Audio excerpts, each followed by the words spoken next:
Welcome to the world of alchemy. আমরা last ক্লাসে NEET booster number 6 দেখেছিলাম, তো আজকের ক্লাসে নিট বুস্টার নাম্বার 7 দেখবো। একটু ডিলে হয়ে গেছে ভিডিওগুলোর মাঝখানে, আমার তো কিছু করার নেই, একটু বলেও দিয়েছিলাম যে কি কারণের জন্য একটু ডিলে হচ্ছে। তবুও তোমরা আমার সাথে একটু কোঅপারেট করো, যাতে তোমাদের বুস্টিং এ বা তোমাদের এক্সামের জন্য বুস্টিং এ আমি তোমাদের একটু হেল্প করতে পারি, যতটা আমার পক্ষে সম্ভব ততটা। ঠিক আছে, চলো কোয়েশ্চেনটার সলিউশন কি করে দেখবো স্টার্ট করে দিলে। 2021 সালে এসেছিল, আই থিঙ্ক মোস্ট প্রবাবলি যেই মেন্সে এসেছিল, তবু এটা চেক করে বলে দেবো। মোস্ট প্রবাবলি যেই মেন্সে 2021 কোয়েশ্চেন, যে এই কোয়েশ্চেনটাকে অ্যাপ্রোচ করবো কি করে। এটা কেমিক্যাল কাইনেটিক্স বা রাসায়নিক গতিবিদ্যার প্রশ্ন, এটাকে আমরা কি করে অ্যাপ্রোচ করবো, ফেস করবো। ঠিক আছে, দেখা যাক। দেখো কি বলেছে। প্রথম ক্রম বিক্রিয়ার জন্য আর্হেনিয়াস লেখচিত্র লন কে ভার্সেস 1/T এর নতি -5 × 10⁻³ কেলভিন বলে দিয়েছে। বিক্রিয়ার ই এর মান আমাকে, অ্যাক্টিভেশন এনার্জি বা সক্রিয়করণ শক্তির মান আমাকে নির্ণয় করতে বলেছে। ঠিক আছে, তো এর সলিউশন কি করে করব দেখো। দেখো এর সলিউশন কিভাবে করব। বলেছে কি যে আর্হেনিয়াসের গ্রাফ। তো তার আগে আমাকে জানতে হবে আর্হেনিয়াসের সমীকরণ।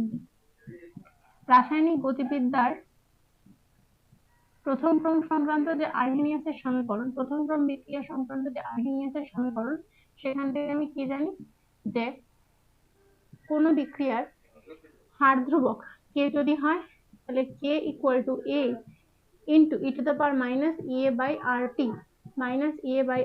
এখানে কি কে হচ্ছে বিক্রিয়ার হার ধ্রুবক,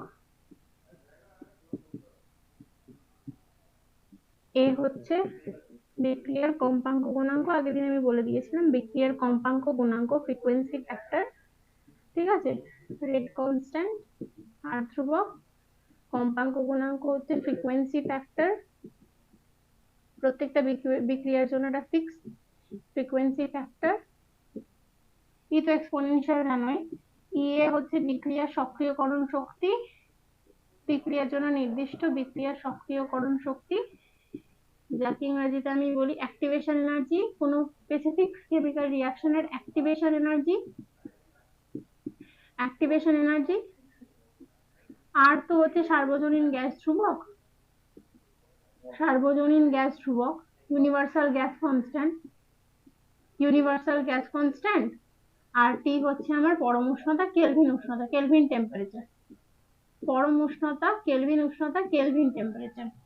ক্লিয়ার হয়েছে? এটা হচ্ছে আর্হেনিয়াসের সমীকরণ। এখানে প্রত্যেকটা টার্মের মান আমি বলে দিলাম। তাহলে এই সমীকরণে আমি কি করব, এবার উভয় দিকে লগ নেব।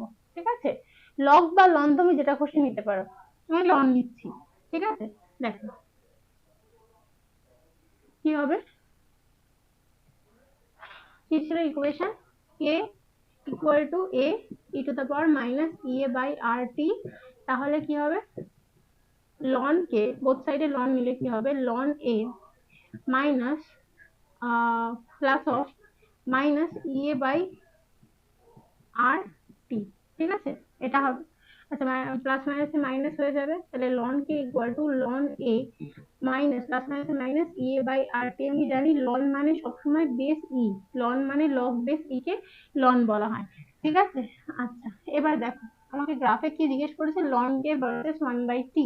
তার মানে অ্যাকচুয়ালি গ্রাফটাকে এরকম ভাবে কি কনসিডার করা যায় সুবিধার জন্য, মাইনাস e/R টাকে আলাদা করে নিলাম ইন্টু 1/T। দেখো এই ইকুয়েশনটা অলমোস্ট একটু সাজিয়ে লিখি, ln k base e equal to minus e/R into 1/T plus of ln A suffix base e. তাহলে সেক্ষেত্রে এই ইকুয়েশনটা অলমোস্ট লাইক, দেখি না, almost like straight line equation y is equal to mx plus c, y is equal to mx plus c, যেখানে y axis এ হচ্ছে ln k আছে, y axis এ। আচ্ছা, x axis এ কি আছে, 1/t আছে।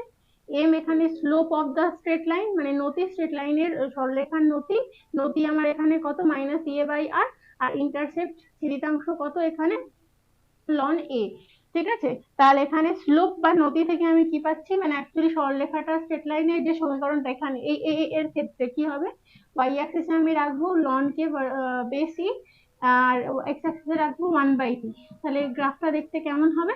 স্লোপটা যেহেতু নেগেটিভ, তাহলে স্লোপ ডিক্রিজ করছে, মানে সরলরেখাটা এরকম ডিক্রিজিং হবে, তাই তো? তাহলে সেক্ষেত্রে কি হবে?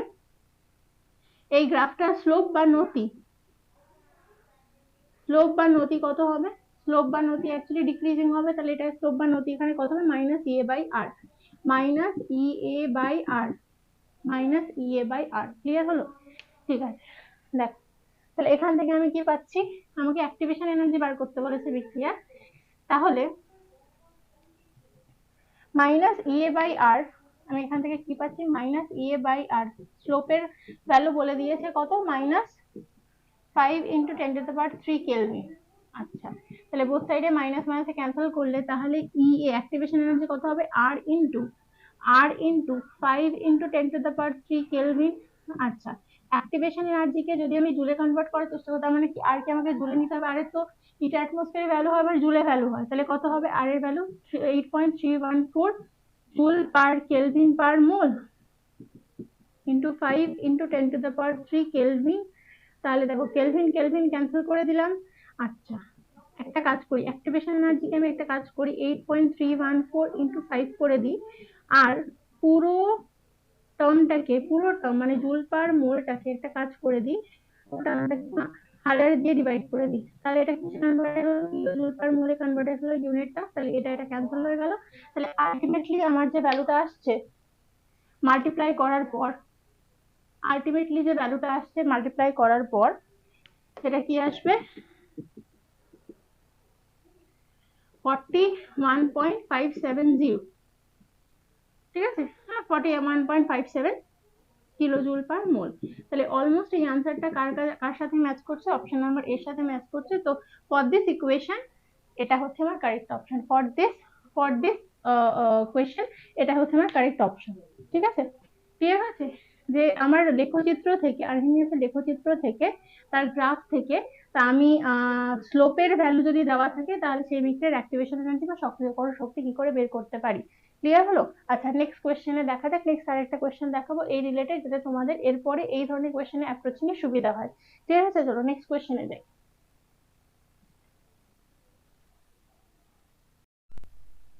আচ্ছা, নেক্সট কোয়েশ্চেন দেখো কি বলেছে। বলছে এ থেকে বি একটা কেমিক্যাল রিয়াকশন হয়েছে, যার জন্য বিক্রিয়ার হার ধ্রুবকের মান হচ্ছে এটা। আচ্ছা, এক্স থেকে ওয়াই কোনো কেমিক্যাল রিয়াকশন হয়েছে, যার জন্য বিক্রিয়ার হার ধ্রুবকের মান হচ্ছে এটা। তাহলে যে উষ্ণতায় উভয় বিক্রিয়ার রেট কনস্ট্যান্টের ভ্যালু একই হবে, সেই উষ্ণতা কত হবে, সেই টেম্পারেচারটা কত হবে? দেখো, তাহলে এটাকে অ্যাপ্রোচ করব কি করে? আমাকে কি বলে দিয়েছে কন্ডিশন? এ টু বি যে কেমিক্যাল রিয়াকশন হচ্ছে, তার জন্য rate constant K is equal two কত? 10⁻10 ইন্টু e⁻500/t। আর এক্স টু ওয়াই যে কেমিক্যাল রিয়াকশনটা হচ্ছে, তার জন্য রেট কনস্ট্যান্ট কত? 10⁻12 ইন্টু e⁻1000/t। তাহলে আমাকে কন্ডিশন বলে দিয়েছে যে উষ্ণতায় উভয় বিক্রিয়ার কে এর মান একই হয়, তার মানে এই টেম্পারেচার ফাইন্ড করতে হবে যে টেম্পারেচারে এই দুটো ভ্যালু সেম হবে। তাহলে প্রশ্নানুসারে কি লিখবো? যে মনে করো এটা হচ্ছে আমার K1 R this one is K2, তাহলে K1 ইকুয়াল টু K2 হবে কোন টেম্পারেচারে, সেই টেম্পারেচার ফাইন্ড করতে হবে। তাহলে K1 কত দেওয়া আছে? 10⁻10 ইন্টু e⁻500/t। ঠিক আছে, ইকুয়াল টু 10⁻12 ইন্টু e⁻1000/t। তাহলে একটা কাজ করি, ই টার্ম গুলোকে এক পাশে নিয়ে আসি আর 10⁻10 টার্ম গুলোকে এক পাশে নিয়ে যায়। তাহলে e⁻500/t নিচে কত লিখবো? e⁻1000/t। ঠিক আছে, দিস ইকুয়াল টু কত হবে? 10⁻12 ডিভাইডেড বাই 10⁻10। আচ্ছা, নেক্সট লাইনে কি লিখবো? ফ্রম দিস ইকুয়েশন এখান থেকে কি লিখবো? e⁻, দেখো যদি বেস সেম থাকে তাহলে ডিভিশন থাকলে আমার পাওয়ার গুলো কত হয়? সাবট্রাক্টেড হয়ে যায়। তার মানে e⁻500/t হলো -1000/t। ঠিক আছে, এটা সূচকের নিয়ম বা পাওয়ারের নিয়ম, পাওয়ার এক্সপোনেন্ট যারা করেছো তারা বুঝতে পেরেছো।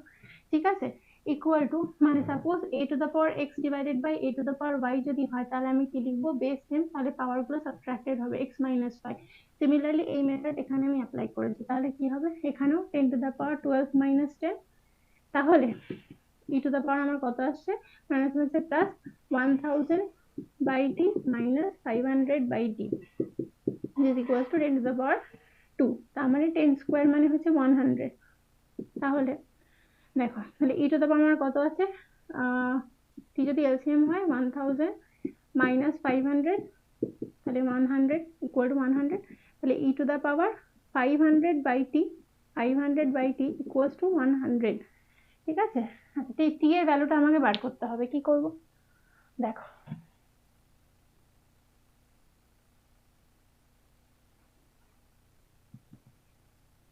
দেখো e টু দ্য পাওয়ার আমি কি পেয়েছি, 500 বাই t ইকুয়াল টু 100।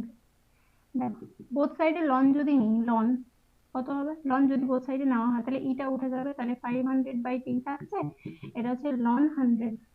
আচ্ছা লনটাকে লগে কনভার্ট করতে গেলে, লনটাকে লগে কনভার্ট করতে গেলে আমাকে 2.303 দিয়ে মাল্টিপ্লাই করতে হবে ইনটু লগ 100 বেস 10।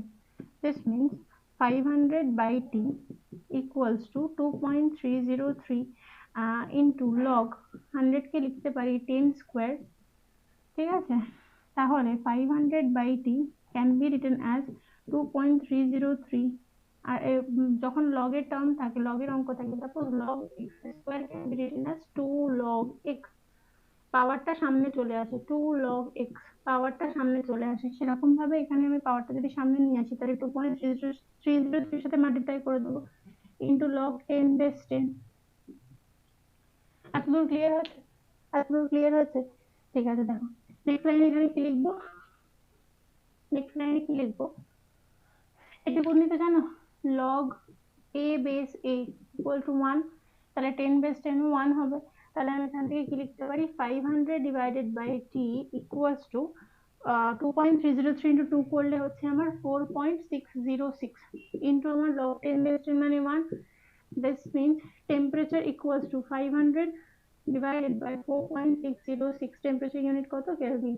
ঠিক আছে, this is our correct option, তার মানে এটা হচ্ছে আমাদের অপশন নাম্বার সি। এই কোয়েশ্চেনটা কোনো ইয়ারে আসেনি, কোনো কম্পিটিটিভ এক্সামে এখনো পর্যন্ত আসেনি, এটা আমি একটা বই থেকে নিয়েছি।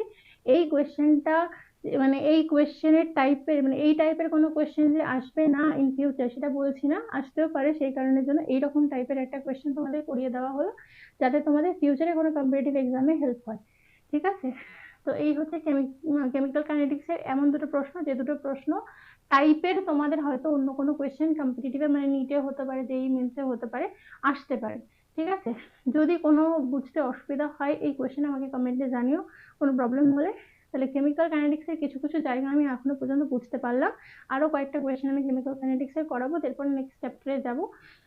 এরপরে যে চ্যাপ্টার থাকবে সেটা হচ্ছে আমাদের পরমাণুর গঠন, অ্যাটমিক স্ট্রাকচার, সেই রিলেটেড কোয়েশ্চেন গুলো করবো। ঠিক আছে, ক্লাস 11 এর, ক্লাস 12 তো অনেকটাই হয়েছে, প্রায় 4টে চ্যাপ্টার মোটামুটি হয়েছে, 4টে বা 3টে চ্যাপ্টার মোটামুটি হয়েছে, সেখানে আমি ক্লাস 11 এর একটা চ্যাপ্টার করে তারপর আবার মিক্স করে করিয়ে দেবো। ঠিক আছে, তো এই হচ্ছে আজকের মতো, আজকের ক্লাসে এই পর্যন্তই। এরপরে নেক্সট ভিডিওতে পরমাণুর গঠন, মানে কেমিক্যাল কাইনেটিক্সে কিছু কোয়েশ্চেন করানোর পরে পরমাণুর গঠন, নেক্সট ভিডিওতে পরমাণুর গঠন নিয়ে ডিসকাশন হবে। ঠিক আছে, আজকের ক্লাসে এই পর্যন্তই। যদি ভিডিওটা দেখে তোমাদের হেল্প হয় তাহলে আমি খুব উপকৃত হব। ঠিক আছে, আজকের ক্লাসে এই পর্যন্ত। Thank you so much.